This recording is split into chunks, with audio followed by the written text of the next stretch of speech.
Today's session, Locating Sabah in Global History, will be joined by Hong Kong-based historian Dr. David R. Saunders, who will present a broad history of Sabah from its pre-colonial past to its post-colonial present. Please leave your questions in the comment box if you have any, and they may be addressed at the end. And now I will turn the time over to Dr. Saunders. Thank you.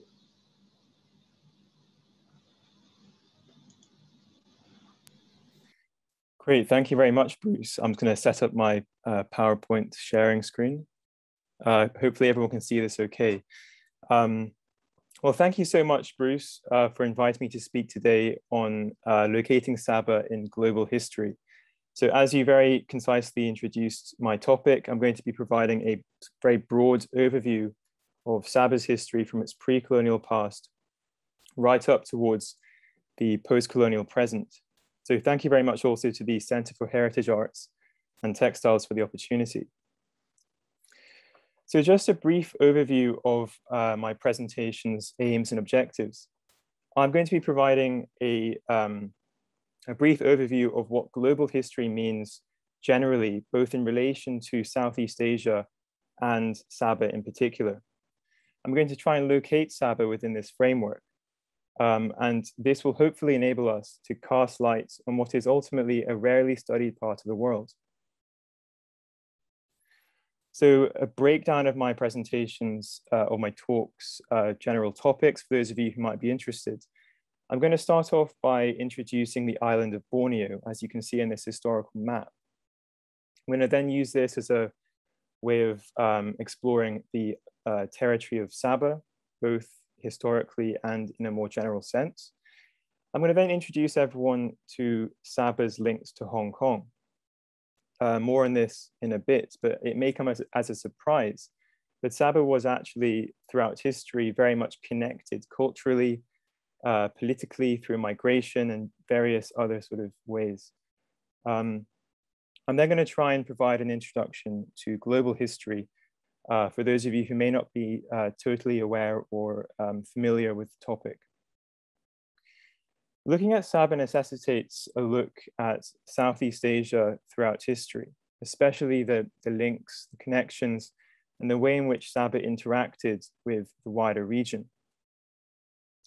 We're then going to move on to looking at two distinct early modern states in Southeast Asia. First off, we have the Brunei Sultanate, which remains today a small city-state, which is actually Sabah's southern neighbor. We're then going to look at the Sulu Sultanate. I don't know if many people here have heard of this, but it is a defunct Islamic sultanate, which was located in the southern parts of the Philippines to the north of Sabah, and for many centuries actually controlled large amounts of Sabah's coastline. The story of Sabah's history and its relationship with the wider world would not be complete without looking at its relationship with Western colonial states. Looking at Sabah's history also necessitates looking at its experiences under British colonial rule. As well as this, I'm going to explore a number of failed colonial initiatives, things like the American attempts to colonize Sabah in the 1860s. Really quite interesting stuff. The experience of colonial domination was crucial in setting up or contributing to the rise of Sabah as a distinct territory. And I'm really going to devote a lot of time to exploring this idea later on in the talk. And if time permits, I'm going to try and look at the post-colonial transition, so Sabah's entrance into the Malaysia Federation and its experiences since then, both under policies of Malayanization and its experiences with really quite profound deforestation and environmental change. So without further ado, let's look at the island of Borneo. So you can see here on this topographical map, the relative elevation of the territory of Sabah. So it's got a wide range of different topographical elements. It's got low-lying coastlines as well as quite impressive mountain ranges. So Borneo as a whole is the world's third largest island, beaten only in size by the islands of Greenland and New Guinea. Borneo is characterized by extremely high biodiversity, and it's got really quite globally important ecosystems, whether it be the tropical rainforests, its mountainous environments, really diverse river deltas and mangrove systems, as well as grasslands and offshore islands. Geographically speaking, Borneo has it all pretty much. Historically, the island was not very populated. Human activity has been traced to the island for at least 40,000 years, perhaps even further.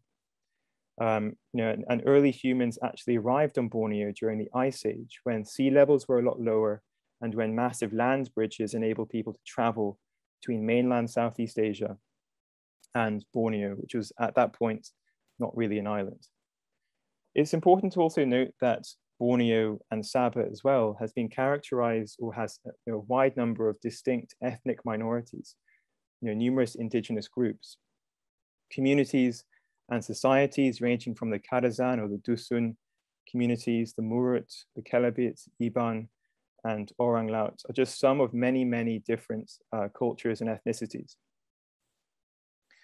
So I'm really excited to talk about this particular element. So Sabah's history has been intimately linked to the history of Hong Kong. For some of you, this may come as a surprise, but the links are deeper than the common experience of British colonial rule. Historically, there were quite profound trading circuits linking Sabah, or what was then the northern coast of Borneo, to the southern coast of China. And this trade went both ways. Sabah was also one of the many destinations of people migrating from southern China to Sabah and elsewhere in Asia, often using Hong Kong as a trading port or a port of migration in between. It's also worth to point out the similarities in their political experiences. While Hong Kong was handed over to China in 1997, some historians would argue that Sabah was also handed over to the Federation of Malaysia in 1963. So before I go on too far on the focus on Sabah, I think it's really important to just lay out a very basic introduction about global history. So if we think of global history as a departure from more old-fashioned national history, that can be quite helpful. So national history, in contrast, is the study of a particular country or a nation in relative isolation from the outside. One might think of the history of the United States, history of Chinese civilization, or the history of a country like France. Often, early historians would view these countries or these places in complete isolation. Global history, in contrast, involves the consideration of international links, global connections, and flows and circulations, connecting the particular place of study to the wider world. It's important to note that these interactions and these connections can be both positive and negative. If we think about the circuits of trades, of materials, peoples, and ideas, these can be quite powerful and quite positive things. But there's also negative flows.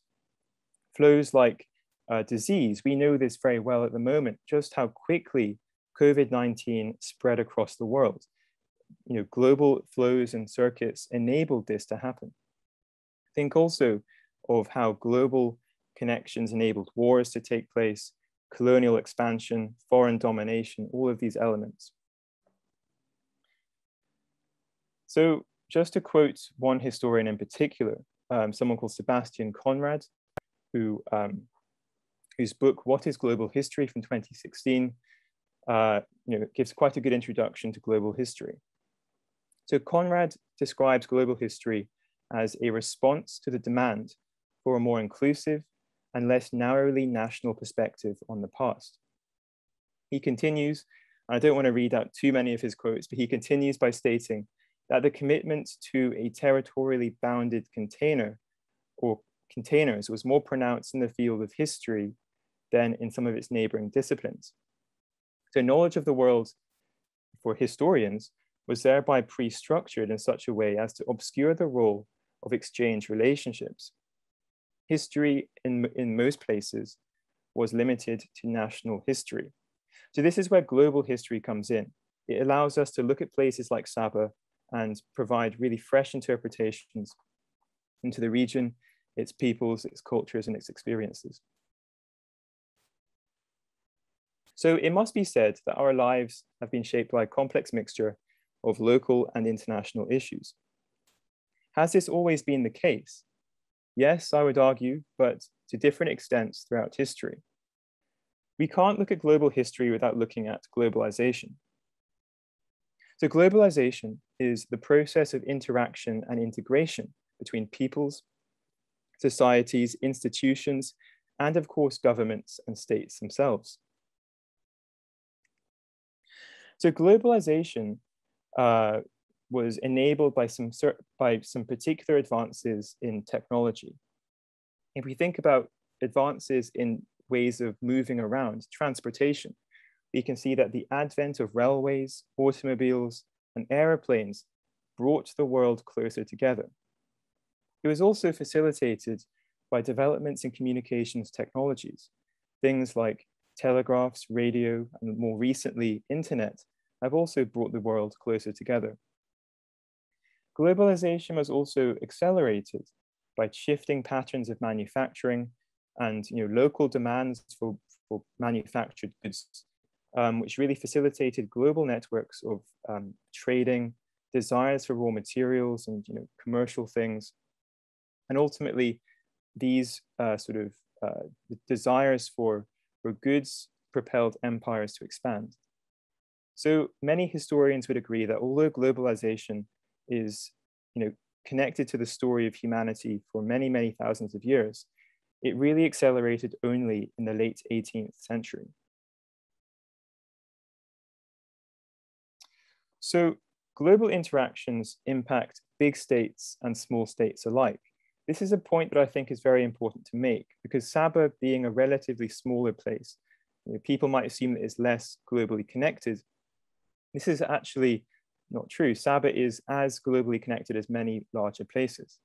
People often assume that global connections are very broad. If we think about how journalists or historians always talk about East-West connections or East-West rivalries, the same can be said and the same sort of lens can be used to study small-scale places and more micro linkages. So this begs the question, why is Sabah rarely the focus of historians' work? Why is it rarely written about by historians and scholars? Well, hopefully throughout this talk today, we will try to answer some of these questions. So let's turn to Sabah and locate it within global history.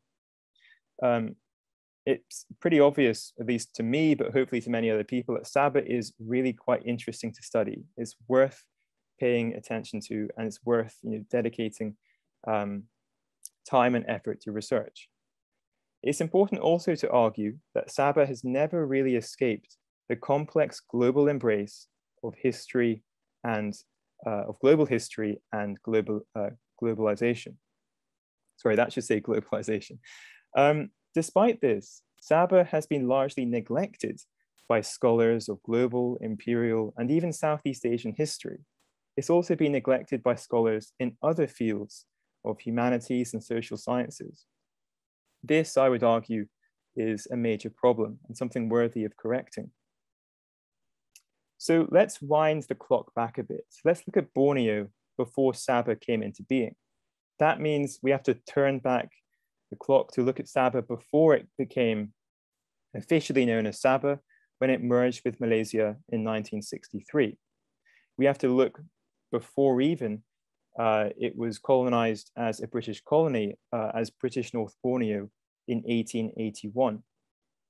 So if we turn back the clock, 300-400 years ago, Sabah was a place with many names. Depending on who you asked. It had different rulers, sometimes overlapping simultaneous rulers. And for many people, it was simply known as the northern part of the island of Borneo. So let's look at how Sabah and the island of Borneo as a whole was shaped by its geography and by its positioning in Southeast Asia. If you look at a map of Southeast Asia, as on this slide here, you will note that the island of Borneo is located roughly at the center of maritime Southeast Asia. It's situated strategically between the Philippines to the northeast, Indonesia around the south, and of course, Vietnam and the southern coast of China to the north. This is really very, very important.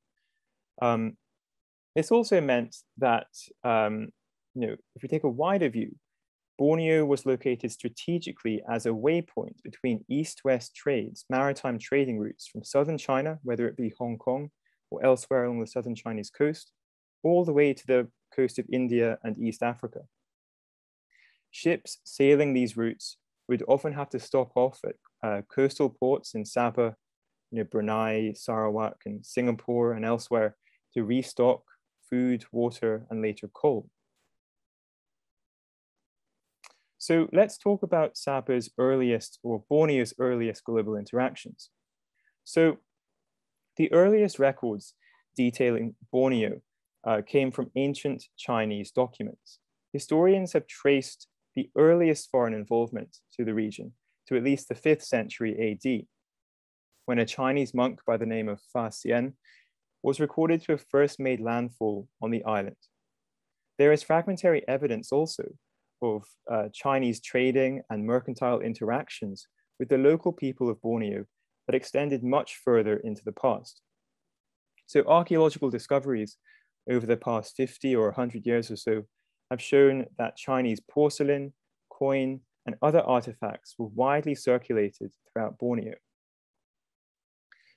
So likely these items from China were seen as prized possessions, and they were traded in exchange for natural products arising from Borneo's forest economy. So things, for example, such as animal skins, edible bird's nest, various minerals like diamonds and gold, but also things like camphor, pepper, copra, so dried coconut kernels, and other things that a lot of scholars have termed forest produce or jungle produce.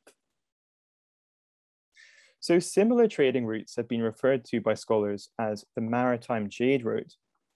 Now, the Maritime Jade Road was a sort of a maritime trading route that was in operation for many hundreds of years. Typically, items from Taiwan and the Philippines were traded and sailed all the way to the east coast of India, the east coast of Africa, and the Middle East. Often they would stop at the island of Borneo. So Borneo was very much thoroughly integrated into these early modern and historical global circuits of trade. So let's look at the origins of statehood in Southeast Asia. So historians of early modern Southeast Asia have pinpointed two distinct types of state. On the one hand, we have states that emerged in mainland Southeast Asia, places today like Thailand, Vietnam, Myanmar, and so on. These kind of states developed out of agricultural societies, societies that occupied large areas of fertile arable land for farming. And these societies supported large populations and, generally speaking, very stable political systems. In contrast, if we look at maritime Southeast Asia, places today like the Philippines, Malaysia, and Indonesia, the kind of state or early modern indigenous polity that emerged in these places were primarily based on operating trading routes and other mercantile activities. So these states often, relied on local chiefs, kings, princes, and so on, who were able to charge taxes on the outflow of goods from the territory, as well as acquiring highly sought after materials from overseas. So as their power grew, these small trading states in turn gained a reputation for being safe zones for merchants, safe from piracy. But also they were seen as safe in times of bad weather, safe to refuel and restock food and water and so on.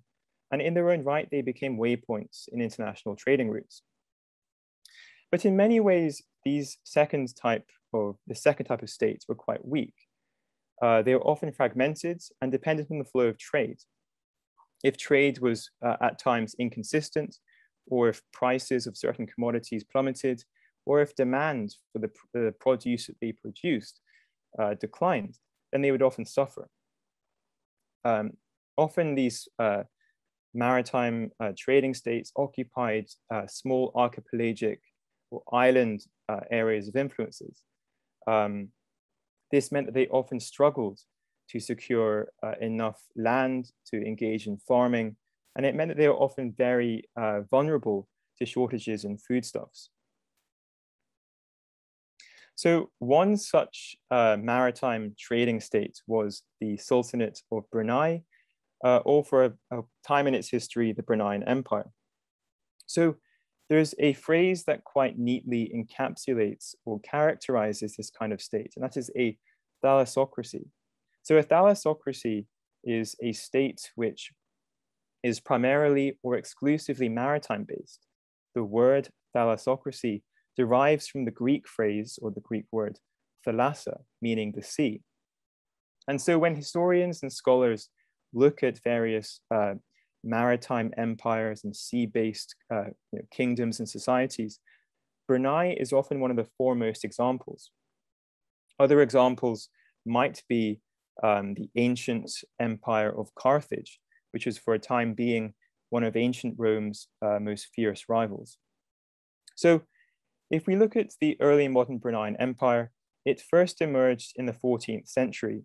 And it, of course, the Sultanate still exists today. In fact, the same royal family, the same House of Bolkiah, has been in power almost uninterrupted since 1405. It must be noted that while these kingdoms, sultanates, and empires were indeed powerful, the primary source of political authority in the various areas of influence, they were not sovereign states in the way that we understand them to be today. So it's worth pointing out that these indigenous polities in Borneo around Sabah did not equal contemporary states. So instead of operating or controlling an entire territory as a country does today, they instead had localized points of influence. So these would have been stretches of coastline, rivers, and various ports and areas in between. This was especially the case because inland, or sort of in the center of Borneo, it was often very difficult for these maritime countries and maritime states to actually impose authority. It's really important to talk about the first entrance of Western colonialism, because this really upset this balance of power that existed in Southeast Asia for many hundreds of years. It's worth pointing out that early historians have been much too generous in their interpretations about the impact of Western colonialism. So early on, early scholars would, for example, looking at the Portuguese in Malaya, when they conquered Malacca in 1511, a lot of early scholars have argued that it completely changed the system and turned Southeast Asia upside down. The reality, however, and this is what a lot of contemporary historians have argued, was that when early European colonials arrived in Southeast Asia, they were neither the most advanced nor the most dynamic society or political system at the time. So even though the Portuguese replaced Malacca in Malaya, they just simply entered a very sort of complicated system of geopolitical rivalries and competition over land, resources, trade, and access to the sea. It'll hopefully become clear in a short while why the Portuguese in Malacca and European colonialism is very central to the story of Sabah. So in this sense, one of the first major threats to the Bruneian Empire was in fact another indigenous polity in Southeast Asia. In this case, it was the Sulu Sultanate. Now, the Sulu Sultanate was initially a vassal state or subordinate state of Brunei. This meant that Brunei would charge taxes over Sulu, and Sulu would have to pay fealty to essentially their bosses, which were Brunei. But this resulted in a high degree of territorial overlap. It's worth pointing out again that these early states in Borneo did not operate or did not exist like modern countries do today. So they were primarily maritime based, meaning they operated out of trading ports and maritime settlements, instead of governing vast stretches of inland or mainland territory. So I've created this illustration on this map to try and demonstrate what I mean by overlapping policies. So these two colored blobs here indicate the areas of influence of both the Brunei Sultanate and the Sulu Sultanate at their extreme heights of their power. So when Brunei was at its most powerful in the 15th and 16th centuries, it operated areas of influence around the entire 360 degrees of Borneo. That meant that traders operating in today what is South Kalimantan or Brunei or Sarawak, they would have to pay taxes and pay fealty to their Brunei overlords. This did not mean that local sultanates and local kingdoms did not exist. They were just merely layers in many, many layers of authority. So the Sulu Sultanate overlapped Brunei for a very long time in what is Sabah. This did not mean that they had the same land. Often they didn't even control the forests inland.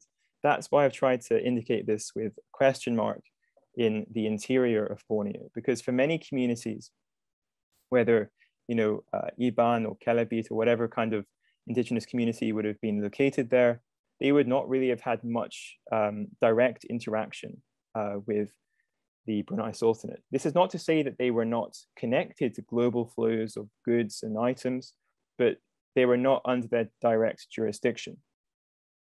So the Sultanate of Sulu remained under Bruneian authority until 1578.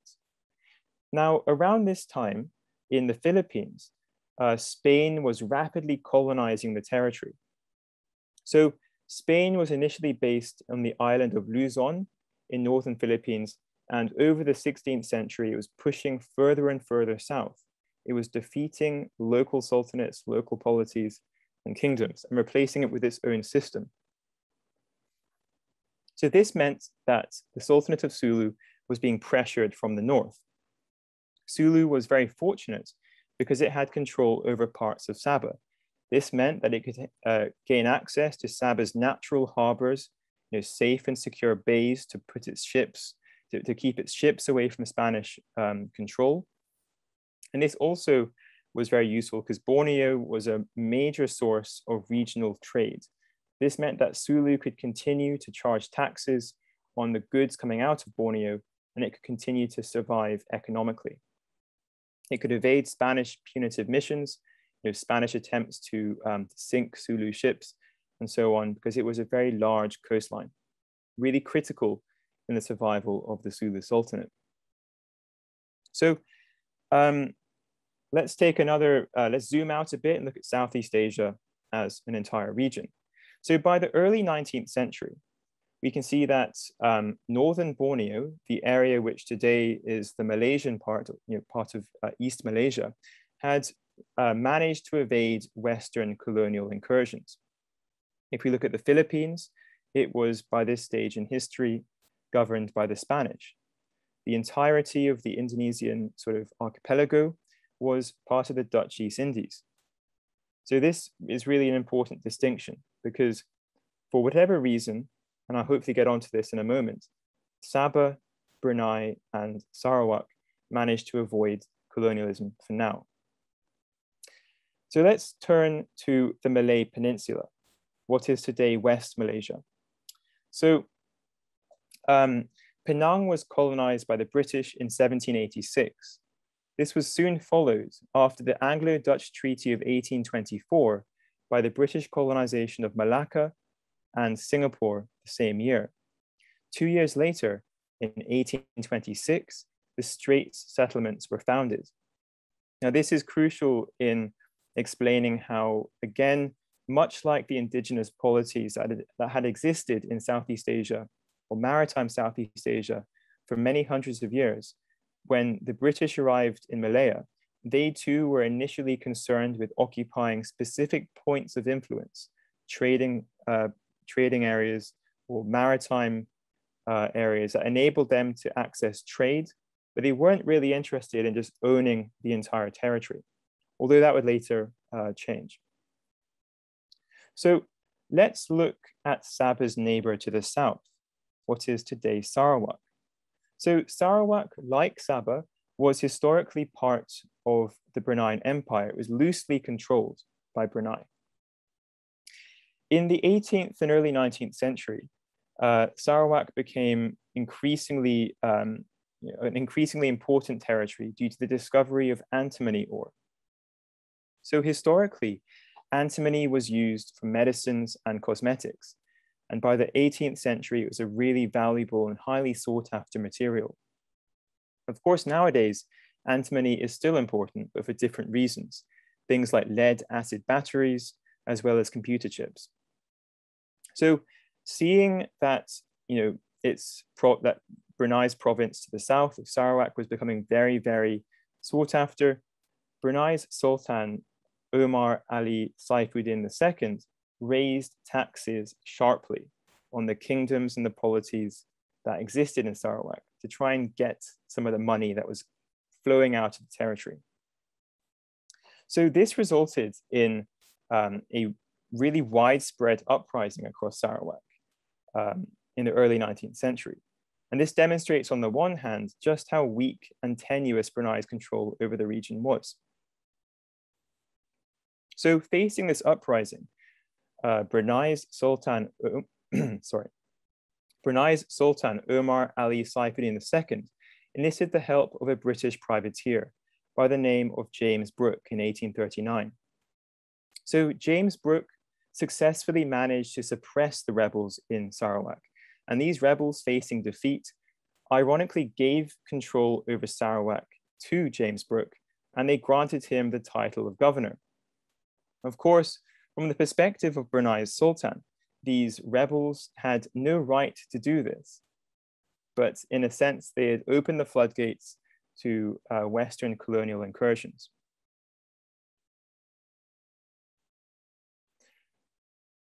There's a bit of a lag between the slides changing.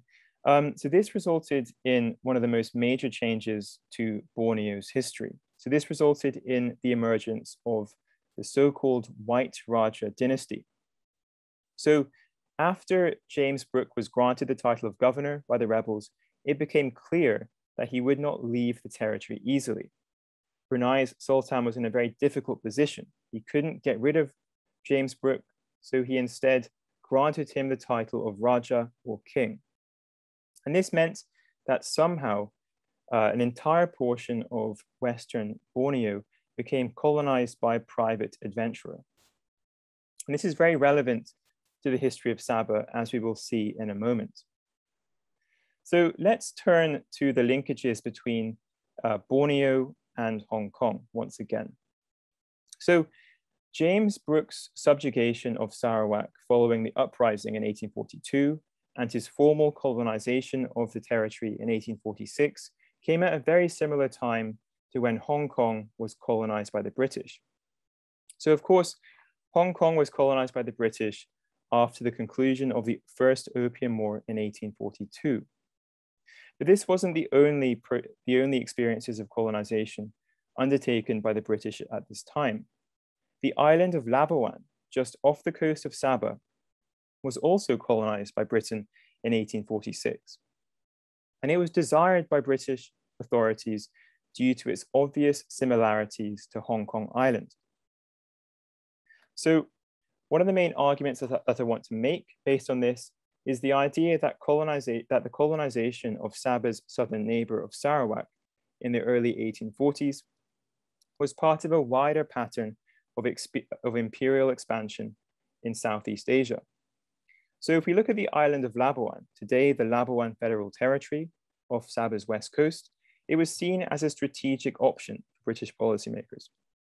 So the British Empire, politicians at the time in Britain wanted to find a place just like Singapore and Hong Kong. That meant they wanted a small island with a secure natural harbor where they could keep their ships safe, something like Victoria Harbour in Hong Kong. So it's funny that Labuan had a natural harbor that was also named by the British Victoria Harbour. The settlement in Labuan, like Hong Kong, was known as Victoria. So this was a very classic experience in 19th century British imperial history. Virtually every new colonial territory had identical names to the other. So let's look at the two maps of images of both Hong Kong Island and Labuan. So these were taken at the same resolution. So Labuan's similarity to Hong Kong is quite interesting and worth pointing out. So as I mentioned, it's the same size, but what's also critical is their geographical positioning. So Hong Kong is located, or the island of Hong Kong is located, as everyone here knows, just off the coast of the Kowloon Peninsula. It's also off the coast of the entirety of southern China. In the same way, Labuan was located just off the coast of Western Borneo, with Brunei to the south and Sabah just nearby.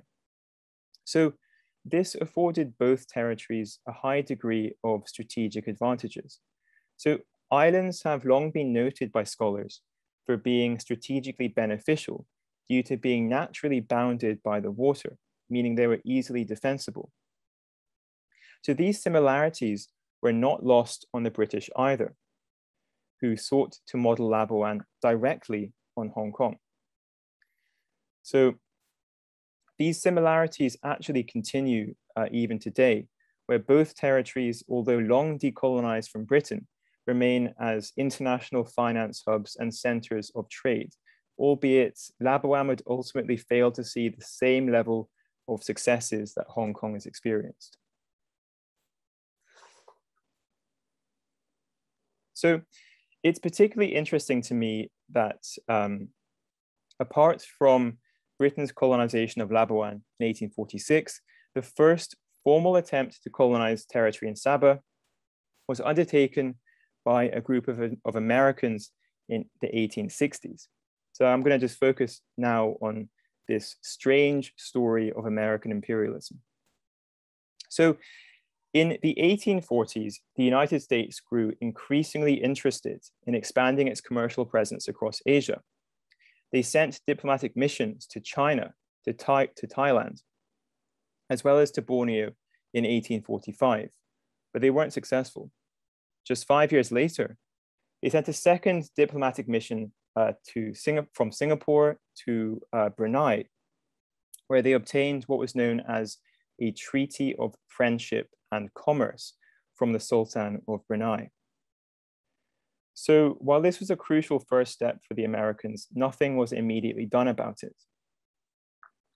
The situation changed in 1865 when a private adventurer, much like James Brooke, from the US by the name of Claude Lee Moses, sought to get rich and engage in commercial activities off the Borneo coast.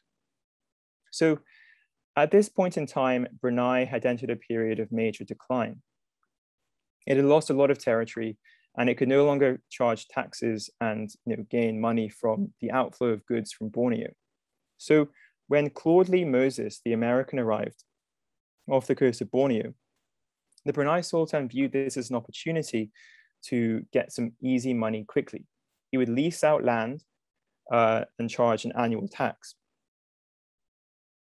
So as well as suffering from a loss of geopolitical influence, Brunei was also really suffering regionally. So we can see how wealthy Western adventurists and colonizers were really able to take advantage of a state in decline.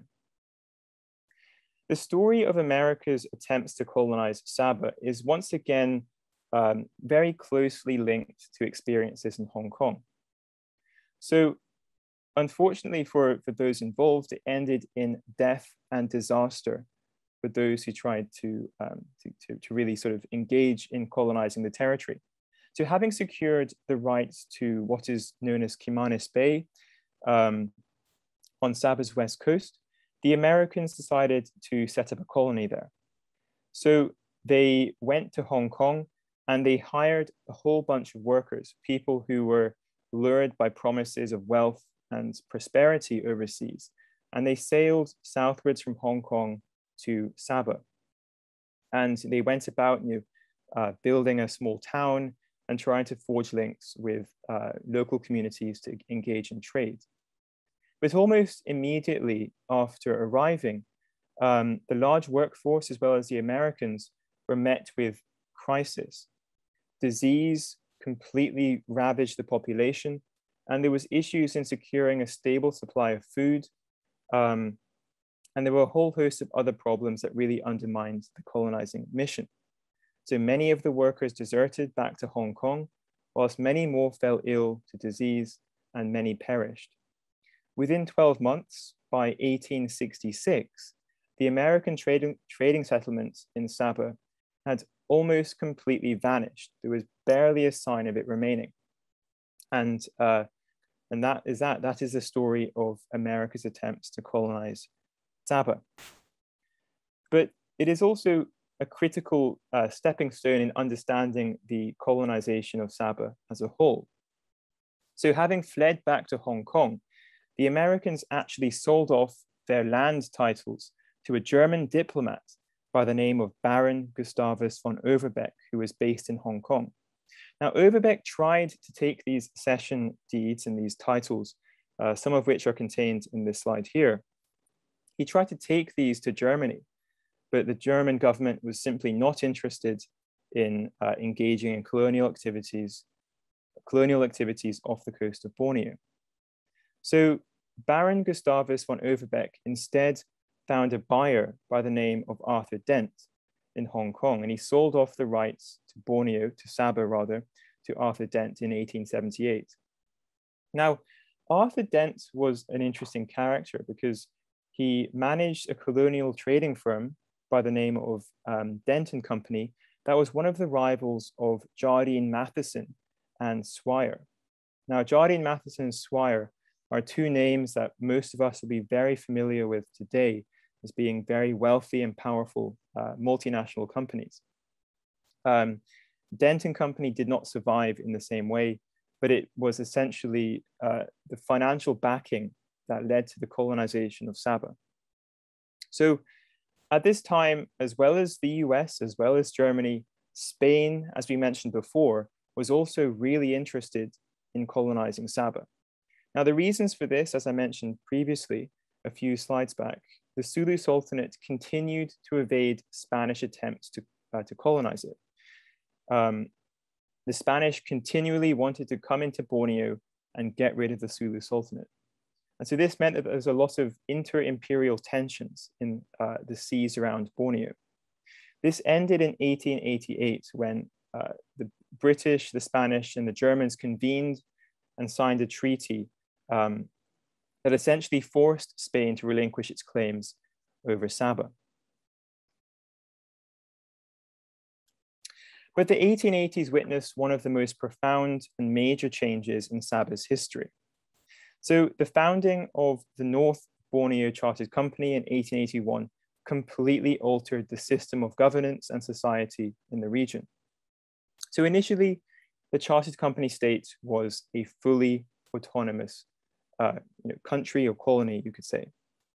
This meant that it had complete control over its own foreign policy, it had complete control over its internal governance, and it was only connected by name to the British Empire. But its early days were quite tough. It really had a hard time setting or laying down authority. It was financially extremely weak, and it was really struggling for survival. So in 1888, it became a protectorate of Britain, meaning that while it did retain administrative freedom in terms of its governance over the port cities that it controlled in Sabah, its foreign policy and geopolitical security was maintained and controlled by Britain. It's really worth pointing out that the North Borneo Company was a highly unusual form of governance, extremely strange. So I don't know if any of the viewers or the listeners here have heard of the East India Company, the sort of the semi-autonomous organization that governed India for much of its history. Well, that collapsed in 1858 following the so-called Indian Mutiny the previous year. And by that stage, chartered companies were reviled and they were hated, and people thought they were like ridiculous. So it's really strange that 20, 30 years later, the British would try again. So from the very outset, the chartered company was an old-fashioned and ineffective system of governance. So it would come as no surprise then that the chartered company's early days were difficult. A number of its administrators and bureaucrats at the time described its early days as being the pioneer days. So its early administration was characterized by major financial difficulties. A number of its initial economic projects, things like growing tobacco, coffee, and tea, were simply not profitable. This led to enormous debt, and they failed to provide profits to its domestic shareholders. It must also be considered that there were extremely high costs associated with setting up a new government. This is especially the case because in Sabah, there was simply very little infrastructure and sort of governmental systems in place before the arrival of the company. So ultimately, like Brunei and Sulu, and like with the first British presence in the Malay Peninsula, the chartered company could only manage to control select certain areas along the coast. So I'm mainly thinking of small coastal port settlements like Sandakan, Kudat, and what is today Kota Kinabalu. So during this period, there were a number of local or indigenous uprisings against colonial rule. It was an extremely difficult time for many people. So things only changed to a more stable period in the early 1920s. And administrators at the time, under the British Chartered Company, declared this to have been a transition from the pioneer phase to the stage of development. So by this time, the government had managed to secure a more stable supply of foodstuffs. They had really encouraged the cultivation of rice and other stable food crops. So the economic situation was also benefited by the transition towards cultivating rubber. So rubber, or natural latex, was extraordinarily lucrative in the 1920s and 1930s. Just think about how the world was changing.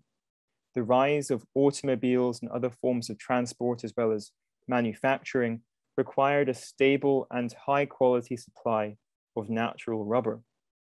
And almost the entirety of the world's supply came from British Malaya and Sabah. So this meant that the government could charge higher taxes, and it could establish a more penetrative bureaucracy. Its administration could stretch beyond the coastline across virtually the entire territory for the first time in Sabah's history, which is a really quite profound change.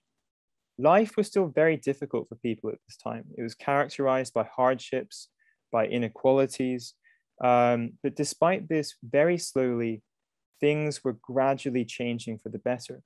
Infrastructural projects and better healthcare were slowly but surely coming to life.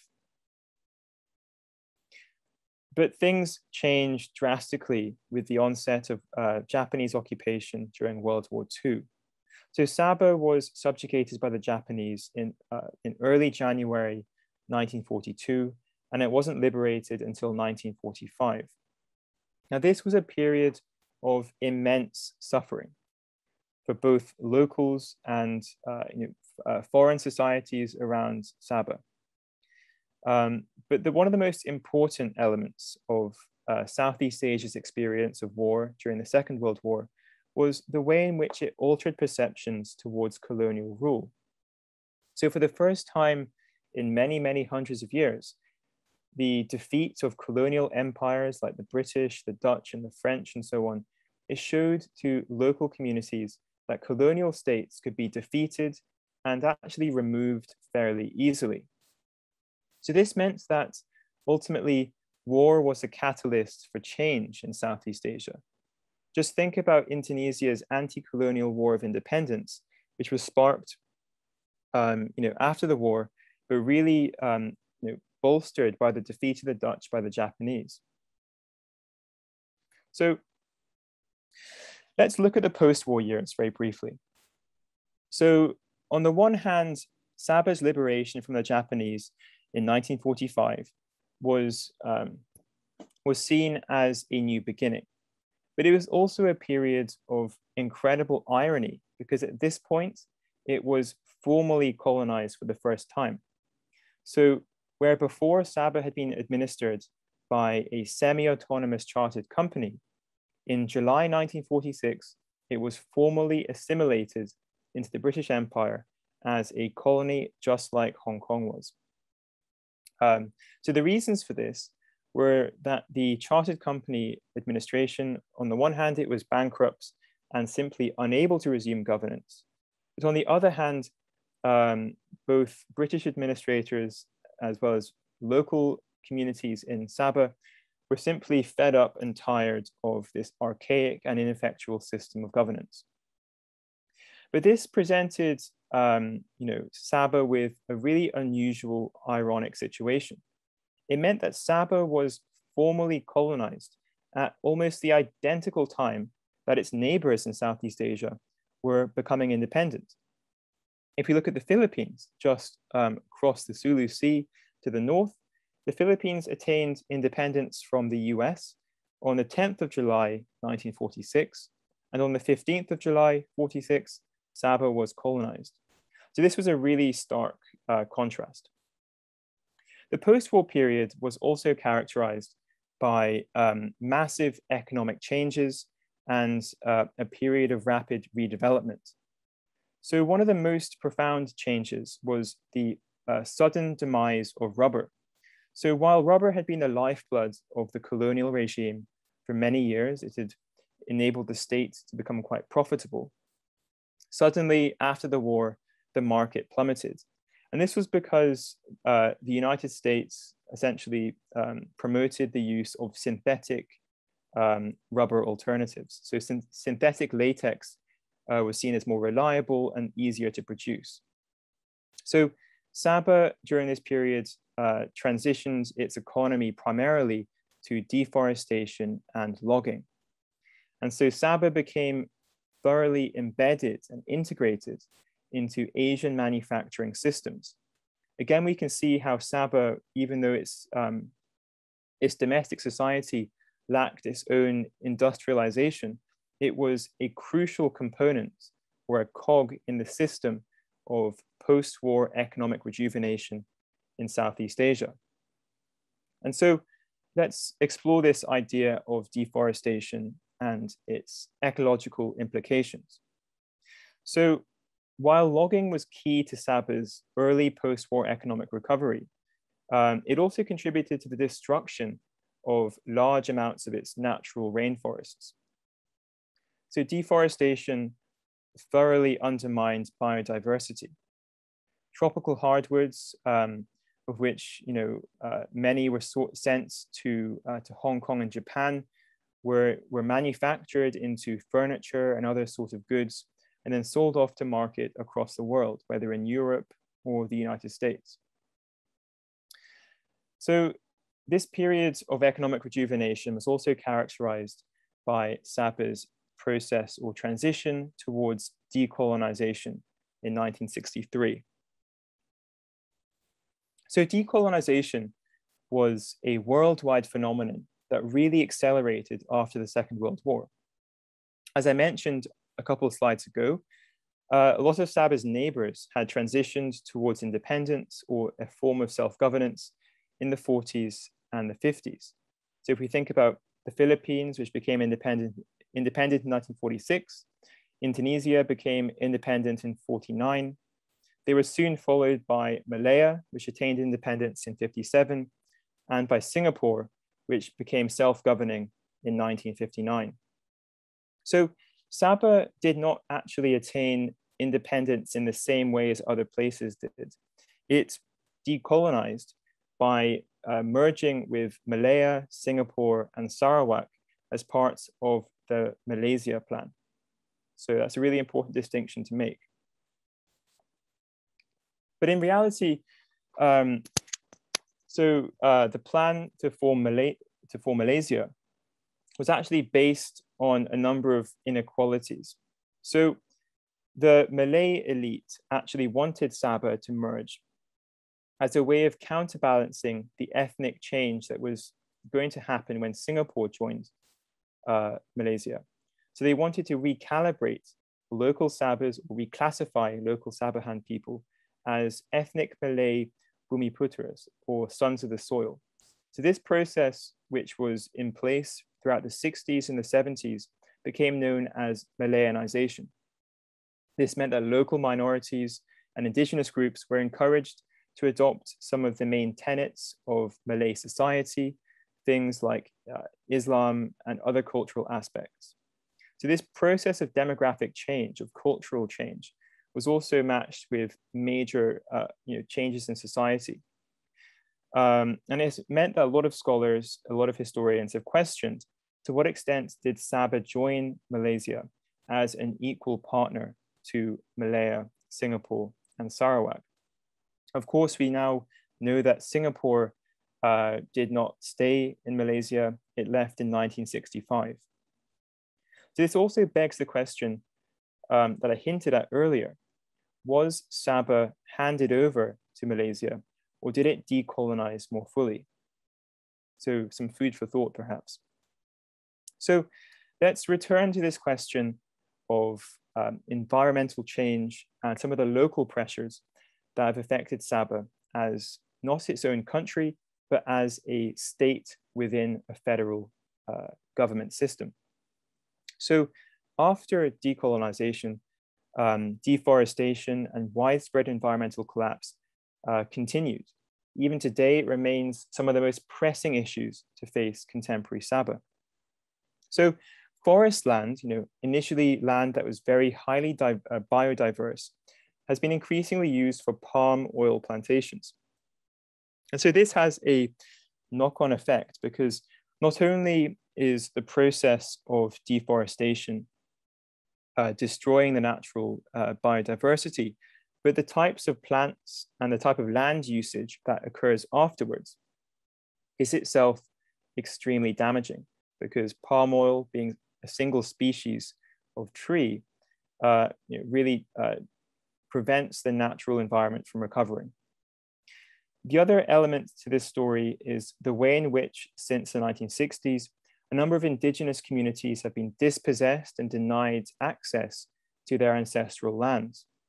This is an ongoing issue which continues to be a source of tension and conflict between indigenous communities and ethnic minorities across Sabah and the central government.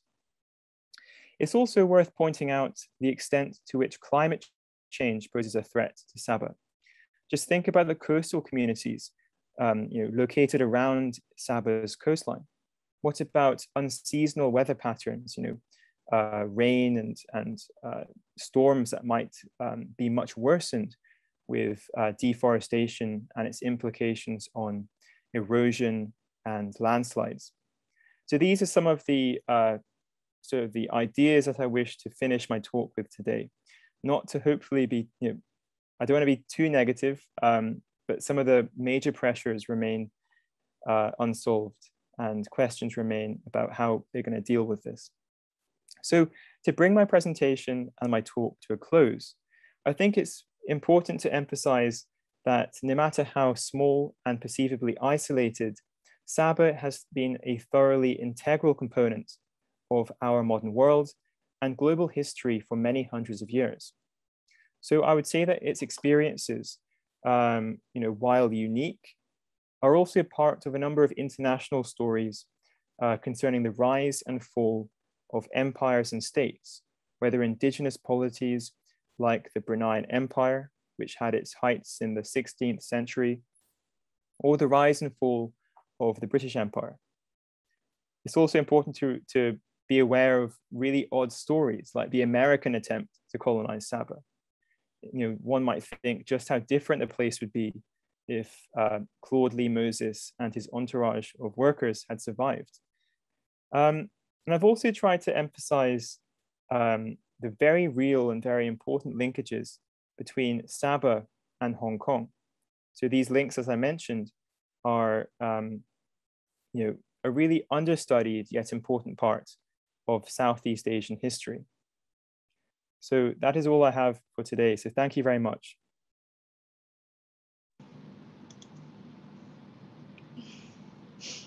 Thank you. Thank you so much, Dr. David. So I really appreciate your presentation, especially the parts where you mentioned the linkages to Hong Kong and the sort of discourse that I know that there's an ongoing discourse lately of island cultures and specifically island theory and how we conceive of islands. I think that's very special in light of the recent scholarship of that. We've received several questions in the Q&A. I'll actually read them out loud if you don't mind. So we've got one. This one I'm actually interested in myself as well. I have a related question, but I'll let you answer the actual question first. Dear Dr. Saunders, just curious, was this your PhD research subject? Hi, yeah, thank you for the question. So yeah, my PhD research was focused on Sabah, but it was focused primarily on Sabah's role in the formation of Malaysia. So my PhD research was bookended, I would say, between the end of the Second World War and the mid-1960s. So a very distinct, narrow period of modern history. So my research doesn't necessarily focus on a lot of the topics we've discussed today, it's early modern experiences. But understanding these have been really quite central to my research. So thank you very much for the question. I suppose my follow-up question, rather personally, is I'd like to hear maybe how you began doing research on Sabah and what that process has been like. What sort of materials are you working with? Yeah, thank you. That's a very good question. So there is no real logical or direct answer why I decided to focus my career on Sabah. I would say I started off extremely interested in Southeast Asia. I've always been interested in the region, and it became clear to me when I was a master's student in the UK that Southeast Asia as a whole was remarkably understudied. And so, in my research, I engaged with a lot of documentation contained in archives, whether it's the Archive Negara in KL, the National Archives in KL, but also archives containing colonial documentation in Britain, in the National Archives in the UK. So my research essentially started off looking at geopolitical disputes between the Philippines and Malaysia and Britain, historically when Sabah was part of the British Empire, over islands in the South China Sea. So islands are really interesting in many ways, especially because today there's a lot of continuing and ongoing tensions in the South China Sea over islands. And so these islands were contested throughout history. So that was my first real exposure. And I've published on that topic before. So thank you. Thank you. There's actually a related question to that. One person asks, how valid is the ongoing Philippine claim to Sabah through the Sulu Sultanate? Yeah, so that's a very complex question, and I really expected it to pop up today. So the ultimate truth is it's not black and white, and hopefully I've tried to hint at these ideas in my talk today. So a lot of the Philippines claim, the basis of the Philippines claim over Sabah derives from the idea that the Philippines is the natural successor to the Sulu Sultanate. And the idea, therefore, is that because for a long time in history, the Sulu Sultanate, operated, trading ports in Sabah, that therefore they held a territorial claim. So one of the main arguments against this is, as I said in my talk today, these early modern sultanates and states didn't own territory in the same way that contemporary countries do. So it's very difficult to lay out where somewhere was part of one state or another. And so what makes the Sulu Sultanates or the Philippines claim any more valid than that of Brunei? And you don't really hear about Brunei laying claim to Sabah that much. So I would say the best answer to that is, I think very few of these contemporary claims hold much weight, especially because they concern, people's lives and people's experiences, and people don't really deserve to have, to be forced to change country at the whim of like a political motivated claim. So, yeah. I see. On the topic of your research and also these various claims, we also have a sort of a hypothetical question. I'll read it word for word. If Sabah went the way of Brunei and got direct independence in, say, the 1980s, would it be a rich country today akin to Brunei? Yeah, thank you. That's also a very good question. I'm not very good at hypothetical questions. I think, I feel like most people are very, equally able to, to make educated guesses. I would say Brunei is a unique case because, as with other parts of the world, I really got lucky by finding oil. A lot of Brunei's contemporary wealth and its successes, you could say, are because of essentially environmental or geographical good fortune. So Sabah doesn't really have access to quite as much oil as Brunei. In fact, I think a lot of Malaysia's access to oil and petroleum comes off the coast of Sarawak to the south. So if Sabah had attained direct independence in the 80s, the honest truth is, I don't think it would be all that much different to how it is today. You might even argue that it would have potentially lacked investments from Malaya, from West Malaysia. So it's hard to say. Perhaps a better way of responding to that question would be, what do you think the people of Sabah would have wanted? And often it was very difficult for the various authorities ruling at the time to really get a clear answer, because it was a very diverse population. Different ethnic groups, different social groups had very different motivations. So ultimately, I'm afraid to say I can't say either way how it would be. But thanks for the really cool question. Yeah, thank you for all the lovely questions. Please keep them coming if you come up with any. So going back to your research process, someone asked how different or similar were the materials you found during your research from KL, from the archives in KL, versus compared to those you found in the British archives. What was that experience like? Thank you. Another really good question. So I'd say on the surface, there was actually some overlap.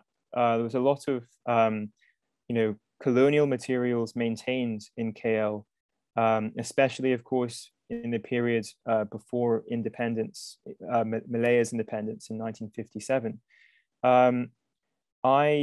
In KL, I found some really exciting documents, which were essentially transcripts of radio broadcasts in the 50s and 60s. And these radio broadcasts were essentially both in favor of and sometimes against the formation of Malaysia. So I used these broadcasts to look at how propaganda was being broadcast over the airwaves and how foreign states were getting involved. In terms of documentation in the UK, I would say, 99% of the colonial documents, whether it be like, memoranda between government departments or just like treaties or just general correspondence, is all contained there. So it's really important if you're studying the colonial period to access those materials. Thanks. Thank you. So I want to maybe speak a little bit about this. You mentioned it's always a little bit difficult to exactly put a finger on was Sabah transitioned to another power or if it was decolonized altogether. I know these dates are often a little bit contested. Are there other, one commenter actually expressed the difference or how to put a date on the independence of neighboring countries such as Indonesia. This person mentioned that we spotted that it's 1949 in your presentation and not 1945.